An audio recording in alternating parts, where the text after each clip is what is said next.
Hi guys, my name is Chia and welcome to another episode of Perfect 10 of Interior Designers. And today we have Carlos from iDesigner Lab. Hello, I'm Carlos from iDesigner Lab. Nice meeting you all.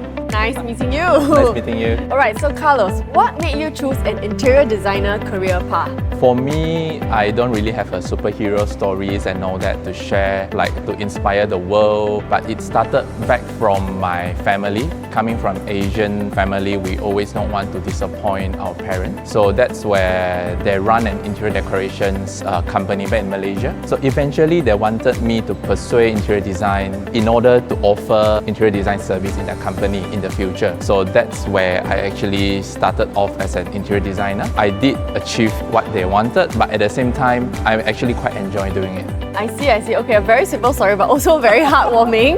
Okay, so what are your goals as an interior designer? My goal as an interior designer is definitely to help occupants to actually improve their quality of living and also to re-celebrate their life through meaningful and functional design. Hopefully one day I could bring my work to showcase it on an international level. So that's my aim. Okay, so Carlos, before you begin on a new project, what kind of discovery questions do you ask your clients? Questions that we normally will ask is the number of occupants in the space, is it pets friendly, do they have pets, or even up to is there any future plannings, because we could help to segregate the room for any future planning within the family, and whether is it a short-term or a long-term plan. So that actually affects material selections. Also the design concept, also called the keywords, which nowadays a lot of homeowners would like a few words like bright, airy, this kind of word rather than really very strong concept wording. Most importantly, it's also the budget, because the budget actually sets how the design actually looks like. So those are quite critical. I see. Alright, that is really a lot of understanding before the start of a new project. So it is quite challenging, right? So what kind of strategies and mindsets do you prepare yourself for this role? For an interior designer, it's definitely not an easy job for sure. We are almost like an octopus. We need many hands to get things done. Of course, an interior designer needs to also have creativity, attention to detail, have a very good sense of scale as well. And I would say one most important is that they need to have a strong heart. Example, you might face questions or doubt from clients that this is not what I expect. So I think meeting expectations is one thing for us to provide interior design services. I see. So you do face a certain number of rejection as well, right? Definitely. Yeah. So how do you handle this when, for example, a client is upset with the design choice that you've made? For us designer, it is always about being rebellious in design. So we always wanted to challenge and push design boundary. Whenever we do that, unlike a product, example, an iPhone and all that, where they go through a lot of research and development before they actually launch. So for us designers, we don't really have the luxury of time or even the budget to do a prototype to come up with certain breakthrough design. Sometimes it's a bit of hit and miss. Although the design we felt like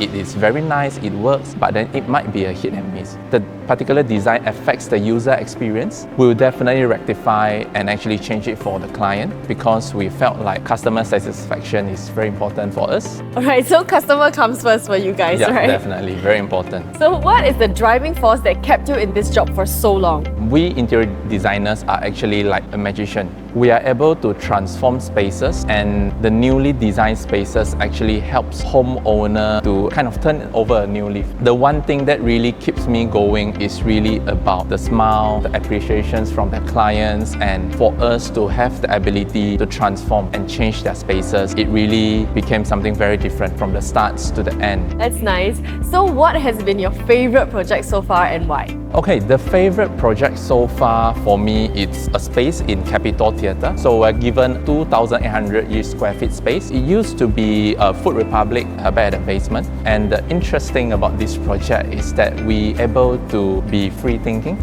in terms of design, because the client doesn't really restrict us a lot in terms of design restrictions. So for those who happens to pass by Capitol, could check out this place at basement. I would love to see that space. I will go and see it one day. Definitely have to try. So Carlos, describe your daily routine as an interior designer. As an interior designer, I could only have one word, which is busy. We are very, very busy.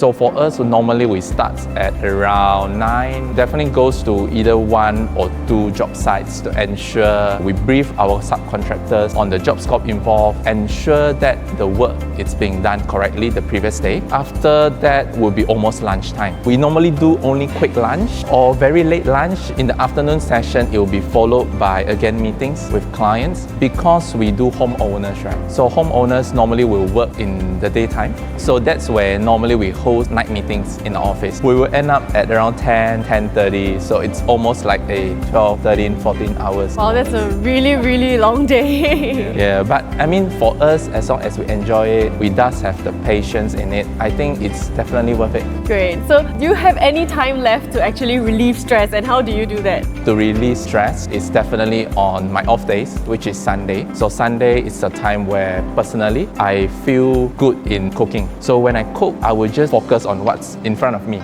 So while I was focusing on cooking, it tends to let me release all the whatever stress and all that. Also, it's about eating. After you cook, you need to eat. Correct. One is to eat what we have actually cooked and find places or cafes around Singapore to try out delicious food. The most importantly is sleep. Whenever I felt too stressed, I would just have a shutdown. And the next day, I will have enough power and energy to think and tackle the issues accordingly. Okay, it's a very great recharge, eating and sleeping. Yes. Alright, so final question, Carlos. What does design mean to you? So interior design actually brings a huge power that will help occupants to re-celebrate life by improving the quality of living. Includes art and science of transforming interior spaces, and with that it helps to actually evoke emotions, senses, encouraging social interactions, and ultimately it influences well-being of an occupant. Alright, thank you so much, Carlos, for sharing your story of an interior designer. Alright, thank you. Thank you.